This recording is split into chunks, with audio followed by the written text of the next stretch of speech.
Contrairement à ce que beaucoup de personnes pensent, une relation saine, ce n'est pas une relation dans laquelle on ne dispute jamais, on se dispute jamais, tout va bien, on est complètement en harmonie, je ne suis plus déclenchée dans mes traumas, l'autre représente complètement l'homme de mes rêves et finalement je suis tout le temps en paix, je trouvais le prince charmant et tout est bien. Contraire, pas du tout. Une relation saine est une relation qui s'est construite. Elle ne tombe pas comme ça sur nous, on ne trouve pas l'amour à première vue et tout est parfait. Une relation saine s'est construite parce qu'en fait, tous les deux, on est des êtres humains avec nos blessures, avec nos traumas, avec nos conditionnements. Donc, tout simplement, ça nous est demandé de faire ce travail intérieur pour construire ensemble une relation saine. Voyons du coup les éléments qui nous permettent de comprendre si vous êtes dans une relation saine, qui mérite en plus d'être continuée et explorée et comment une relation saine s'est construite. Un couple avec une relation saine se différencie par le fait qu'en fait, ils continuent à se disputer, mais ils se disputent quand même différemment. Dans le sens que quand il y a un problème, ils sont prêts à communiquer, ils savent comment s'y prendre, ils savent comment pouvoir s'expliquer et il n'y a jamais en fait l'un contre l'autre, mais c'est plutôt un travail d'équipe. Donc c'est difficile d'en arriver là parce que bien évidemment, la plupart des gens, quand il y a quelque chose qui est déclenché lors de la relation, imaginons votre mari est rentré tard le soir, ne vous a même pas envoyé un message pour vous dire je suis en retard, ça va déclencher une partie de vous. Et quand cette partie est déclenchée, plutôt qu'aller communiquer à l'autre de façon posée, voilà comment est-ce que je me sens, j'aimerais comprendre pourquoi ça s'est passé et voilà la solution que j'aimerais qu'on mette en place pour la prochaine fois.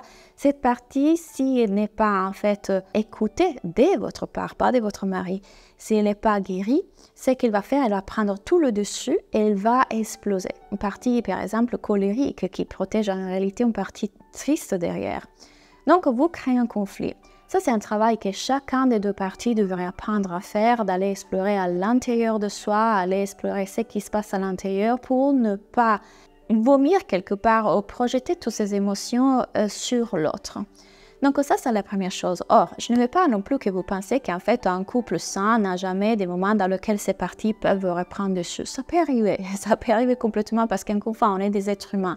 Mais disons qu'à fur et à mesure qu'on travaille ensemble, qu'on fait ce parcours ensemble, qu'on chemine ensemble, on apprend les deux à avoir une communication différente.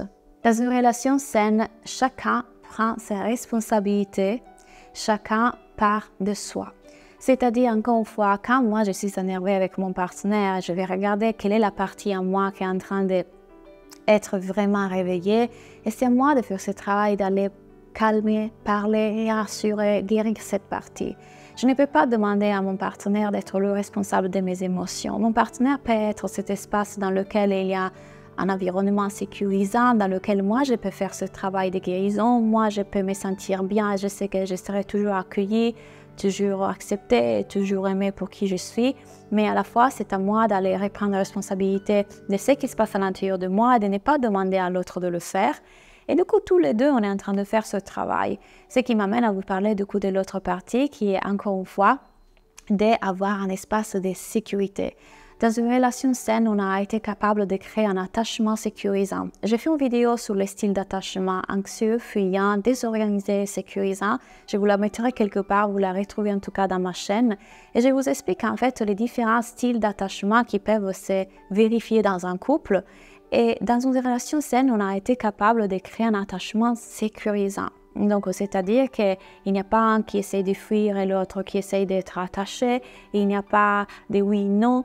C'est sécurisant dans le sens qu'on sait en fait qu'on est dans un espace sécure. On a un espace dans lequel l'autre peut nous aider aussi à faire ce travail de guérison personnelle, dans lequel il y a compréhension, vulnérabilité, dans lequel il y a écoute.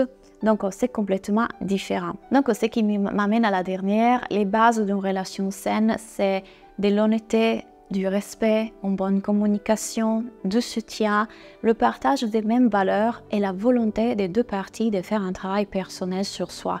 Quand vous avez ces bases-là, vous pouvez savoir que vous êtes dans une relation saine. Une relation saine, ça veut dire qu'il y a ces bases-là. Tout le reste que vous pouvez voir, donc la passion, le fait de se sentir tout le temps attiré, le fait de se sentir tout le temps en joie, tout le temps en amour, ça non. Ça ne font pas partie de relations saines. Ce sont des choses éphémères qui continueront à changer selon vos hormones, votre façon d'avoir dormi, de manger, de comme vous avez mangé, qu'est-ce qui se passe dans votre vie personnelle. Ce sont des choses qui changeront tout le temps. Ce qui reste sont ces bases solides dont je viens de vous parler. Si vous avez ça, vous avez toute possibilité de créer une relation saine. Merci pour avoir regardé cette vidéo et à bientôt.